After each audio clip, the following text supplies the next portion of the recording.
Hi guys, welcome back to another video, and today we'll be taking a look at my new gaming PC, which is the Alienware R10. Details are in the description below, including purchasing links. So I've been planning to build my own gaming PC for around a year now, but the prices for the high-end GPUs are just insane, and because of that I've held back on buying any of the components. So I came across this deal by fluke, and it was for a refurbished PC with an AMD Ryzen 9 5900 12-core processor, 32 gigs of RAM, and an NVIDIA GeForce RTX 3090 graphics card for £2,592, which is around $3,500. And at that price, I felt this was a bargain and had to jump in and purchase it. So in today's video, I'll be doing some gaming to see how well the PC performs, testing it out with general usage, together with some video editing. I'll show you around the PC, the connection ports on there, the components inside, seeing if it can be expanded, and running some benchmark tests to see how well it does. So let's start by unboxing it and briefly seeing what you get in the packaging.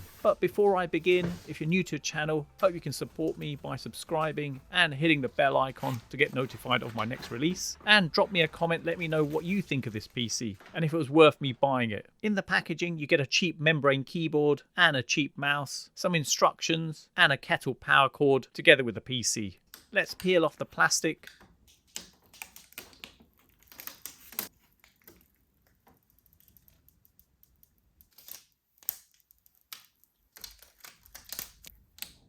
Initial impressions, it's quite heavy, but it does look really cool. Now let's jump right in and test out some gaming first. I've got the PC connected to my BenQ EX3210U 32-inch 4K gaming monitor that supports HDMI 2.1, so ideal for the next gen gaming consoles, but it also has a DisplayPort 1.4 connection supporting 144Hz. Now in the Alienware Command Center app running on the PC, I've set power to high performance and thermal to performance, and ensured the NVIDIA drivers were up to date to make sure I was getting the optimal performance from this. I've not done any overclocking, so this is the performance to expect straight out of the box. Now I've got Fortnite running on epic settings, and I've done some gaming in 3 different modes: 4K, 1440p and 1080p. The frame rate does fluctuate in all these modes, so in 4K I was generally getting about 120 frames per second, in 1440p I got around 160 frames per second, and in 1080p I got around 220 frames per second. Gaming was ultra smooth with great performance. It didn't struggle in any way, giving a great gaming experience. Next up we have GTA 5 with the maxed out graphics settings. In 4K I was getting around 72 frames per second, in 1440p I was getting 90 frames per second, and in 1080p I got 120 frames per second. Gaming in all 3 modes worked really well with incredible smoothness and responsive performance. Now on to Call of Duty with the graphics again set to maximum. In 4K I was seeing 90 frames per second, 1440p I got 140 frames per second, and in 1080p I got 160 frames per second. Again, performance was great with this. Frame rates did fluctuate, but gameplay was excellent. Moving on to Forza Horizon 5 with the graphics options all maxed out. I got 60 frames per second in 4K, 96 frames per second in 1440p, and around 110 frames per second in 1080p. And again, gaming in all these 3 modes worked really well with great performance and no lag. And finally onto Halo. In 1080p I got 190 frames per second. In 1440p I was seeing 160 frames per second, and finally 4K I saw 110 frames per second. So gaming in 4K on this PC is incredible with lightning fast performance and 0 lag. My main negative is the noise levels from the PC. It's really loud. So if you were gaming on this, it's best to use a gaming headset. Moving on to using the PC for just general usage, and no surprise, it's really fast. No sluggishness navigating around. You can have lots of apps open together with a number of browser windows open, and multitasking is no problem. It can easily cope with anything you throw at it. Video editing was great here. Performance when converting a 12-minute 30-second 4K video on Adobe Premiere Pro was really fast. Normally it would take 10 minutes on my old PC, which has an Intel i7 9th gen processor with 16 gigs of RAM and an RTX 1660 GPU. But on this, it was about 5 minutes, 42 seconds, so literally half the time. On the front, you have a power button, and ports wise, You get 3 USB 2.0 ports, a USB Type-C port, headphone jack, and microphone jack. On the back, there's a Kensington locking point, 2 SPDIF ports, one's an optical one and the other one's coaxial. There's 6 USB 2.0 ports, 1 gigabit Ethernet adapter, 1 USB Type-C port, and 4 USB 3.0 ports. There's 6 audio related ports, power input, and on the GPU there's 1 HDMI port together with 3 display ports.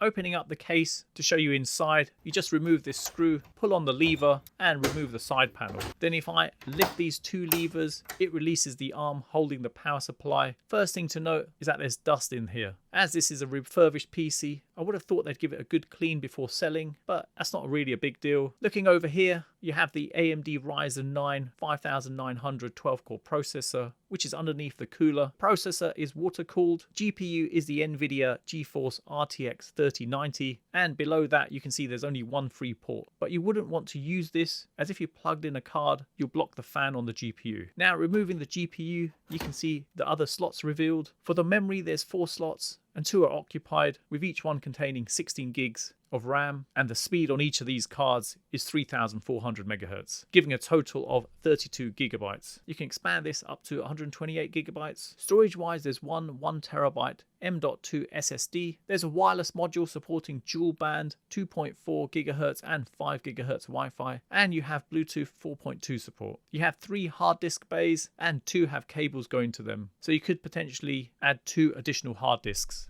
On the front of the PC, you've got a power button, and when pressed it turns a cyan color and you see an Alien logo together with an LED going around. This is configurable via the Alienware Command Center app. Boot up time from a cold boot is approximately 16 seconds, which is not bad. I thought it might be quicker. For the operating system, it came with Windows 10 Home 64-bit edition installed, but I upgraded that to Windows 10 Pro by just adding a license key I previously purchased. Doing some performance tests on here using Cinebench, it shows the CPU is having 12 cores, 24 threads at 3.7 GHz. On the CPU multi-core test, it came in pretty high at number 3, wiping out the bulk of the competition. And on the CPU single core test, it came in at number 2, very close to the top performing CPU. There's a pre-installed app, which is the Alienware Command Center app. This allows you to adjust the performance settings of the computer in terms of thermal and power, together with allowing you to overclock the CPU and GPU, but not something I've played around with yet. You get a dashboard allowing you to adjust the playback and recording audio settings, and this allows you to tweak them further. And there's even a selection of predefined audio profiles together with the ability to create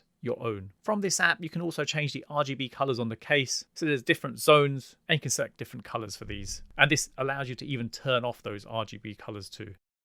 Ambient noise levels in the room with a PC off comes in at around 35 decibels. With a power level set to power saver and thermal on quiet, we get 39 decibels.